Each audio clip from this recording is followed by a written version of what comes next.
Are you still asking if this or that exercise is diastasis recti safe? Is it still your main concern if certain exercises are diastasis recti safe? If yes, we have to change the narrative. And instead of asking if this exercise, if that exercise is safe for me to do when I have diastasis recti, we have to ask instead, how do I manage the pressure, the tension during this or that exercise? Am I managing the tension well? This is the narrative that we have to switch to instead of fearing if we are doing the wrong moves. My name is Silvia. I'm a pre- and postnatal trainer. Currently, I'm trying to help lots of women via the school platform to heal their diastasis recti and become the best version of themselves postpartum and become stronger. My goal is to achieve more and more women healing after pregnancy, in postpartum, and starting to exercise regularly, consistently, doing strength training and achieve greater strength than before pregnancy even. So that would be my goal. And so the same thing applies to your core rehab, your core recovery postpartum. We have to move away from fearing all the exercises. This has been the narrative on social media for so long, and nobody's really trying to talk otherwise, because these kind of messages, stop doing this, stop doing that, are actually getting traction.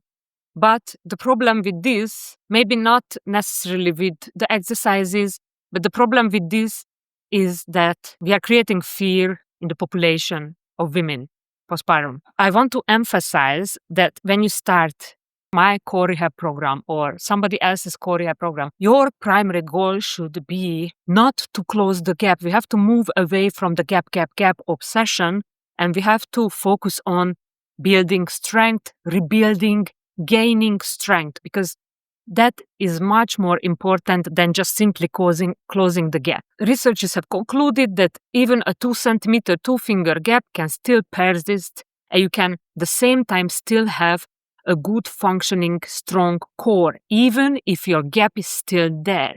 So the most important is not the gap. The most important if your core is strong. If you are able to control the tension that comes in there, in your abs, between your abdominal lines, in your core muscles. Are you able to control tension during everyday life, during your workouts, during any activities that you do basically? So the goal has never been to step away completely from certain exercises like planks, crunches that were always advised that are bad for diastasis recti. The goal is to perform all core exercises again, anti-movement exercises, spinal flexion exercises, rotational exercises. So not to skip them forever, but to build up the strength in your core and be able to do these exercises again. And that's a win. Either you still have a little gap there or not, but you're supposed to feel that your core is getting stronger. And for now, what I have been seeing, everybody is just looking at the gap in between, if it is still there or not. So there was a clinical trial that not so many people are talking about, and it was published in 2023. There were 70 women in the trial in postpartum who all had diastasis recti 2 centimeter or larger gap. All the women were between 6 and 12 months postpartum, and they created two groups of these women. One who were doing no exercises at all. They were advised not to do any abs exercises, and the other group were doing crunches and all kind of exercises that they would have done before postpartum and lifting. And so the conclusion of this trial was that the crunches, the spinal flexion movement, actually did not worsen diastasis recti, so did not make the gap wider.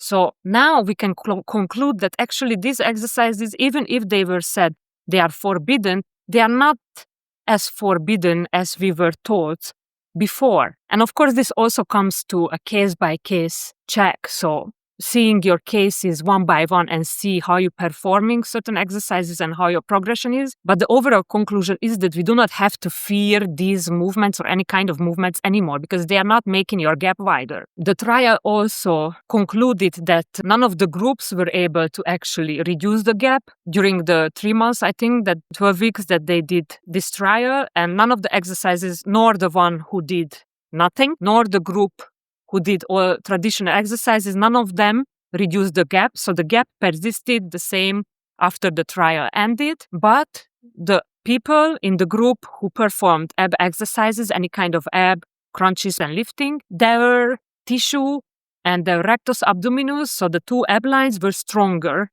and it thickened, so it became stronger and firmer. So even though the trial did not actually heal the diastasis recti, it concluded that the traditional abs exercises are not making things worse for us, and that they help to strengthen the rectus abdominis and the abs for the women who did those exercises, so they became stronger. They became stronger in their core, even though the gap still persisted. The point is not the gap, the point is the strength that you can have in your core and how you manage the tension that comes between there. Are you able to manage it or not? That's the important thing I want you guys to look at when you are waiting for results out of your programs that you are following. You only results that you have to check for, am I able to perform the exercises correctly with the right form? Because that's part of managing the tension. Or am I not? Am I still weak? I'm bulging, I'm doming too much. So the question then, how to check the tension? How to check if we are performing the exercises correctly? And for this, there are 3 cues I can give you how to check if you are managing the tension correctly. One is the coning in the midline. Do you see a coning in the midline? First, just by your eyes, do you see any coning? Second, when you touch in the midline, where you feel the coning, when you do an exercise, for example, a crunch, and you touch in the midline, do you feel something firm or do you feel something squishy still? If it is firm, that's a good sign. If it is squishy, that means something is still bulging through the tissues in between. This means that the tissue between your rectus abdominis, so the two ab lines, it has weakened, and that's why it's losing the tension. So that's why we are advised to do a lot of transverse abdominis exercises or exercises that can create tension on this linea alba between the rectus abdominis and strengthen this linea alba tissue. And with the strengthening, it can actually get closer to each other. And the third cue is, do you have any symptoms when you are performing, for example, a crunch or certain exercises that put a little bit more pressure that you need to manage over there? So like, do you still feel a pressure in the pelvic floor? Do you experience leaking, pelvic heaviness in the vagina when you perform these exercises? So like, these are the 3 cues. Do you see a coning, doming in the midline? When you touch your belly doing these exercises, do you feel it firm or do you feel it squishy? Squishy is not good. And do you experience symptoms? One of those symptoms doing the exercise, like leaking, heaviness, bulging, pressure in the vagina, heaviness in the vagina, one of these symptoms. Do you experience? And so the trial also concluded that the coning is not necessarily bad. Every coning is not bad. If you start a new exercise, so even if you experience coning, just know every coning is not bad. Coning when the midline is a little bit coming out in the middle. Because when we do a new exercise that maybe we never done before, first probably we are going to cone, even me. If you never done before, maybe you are going to cone. But as you progress and as you learn it, you should be able to manage that coning.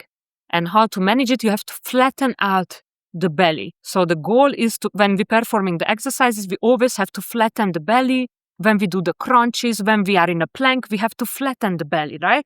The belly is not supposed to bulge down from gravity in the plank. That's why we start to do also progressions of the plank first, every week by week. So then at some point we get back to that plank. And even when we get back to that plank, maybe we're not going to do 1 minute immediately, but first 10 seconds, next time 20 seconds, 30 seconds, and so on.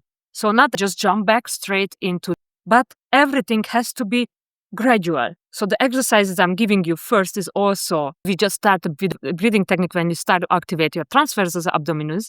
And then the next week, you are going to start with some other exercises, some easy on the back, trying to hold your core in those positions, then switching into another position, into all fours, which is a little bit more difficult as well. And we aim to do all type of core movements again with a flat belly, so flattening out the belly and holding our core tight in all movements, not allowing coning, budging. That would be the goal. So all exercises, when you learn them and do them again perfectly, they need to be with a flat belly, to flatten out your belly while you perform them. So this is where we are trying to get to. That's the goal to achieve. And that means if you are able to hold that position, then your core is functional and your strength is back. The gap might be still there, but not as relevant as how strong you feel in your midline, in your core. On the other hand, if you experience a prolonged coning, so if you've been doing the same exercise over weeks and the coning is still not going away, because as I said, if some exercise is new and we are first time doing it, it can be normal completely to cone, but after a prolonged period of time, we need to be cautious and have awareness over our coning. And then this persistent coning should be dealt with. So we need to step back 1 or 2 steps depending on your situation and modify that specific exercise so that you will be able to perform it with a flat belly. Because the aim is always to perform the exercises with a flatten out belly. That's the right way of performing core exercises. Any kind of core or ab exercises need to be performed with a flatten out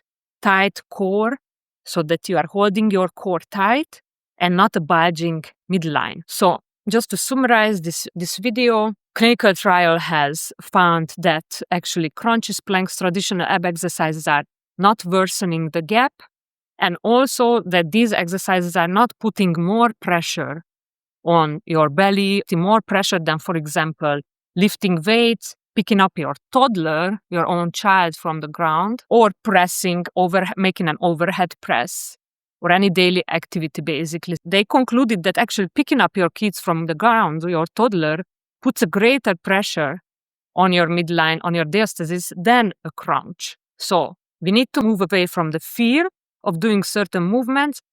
We need to progressively overload our core and have a plan so we can learn all core movements again and perform them with the flattened out belly again, including crunches and planks. So everything, that's the goal. Also, we understood that it's all about tension management. So we have to manage that tension, that pressure that comes in the midline if you are coning. And if it is a persistent coning, then it has to be dealt with and the exercise needs to be modified. I hope you'll do so, and I hope I see you in the next video. Cheers.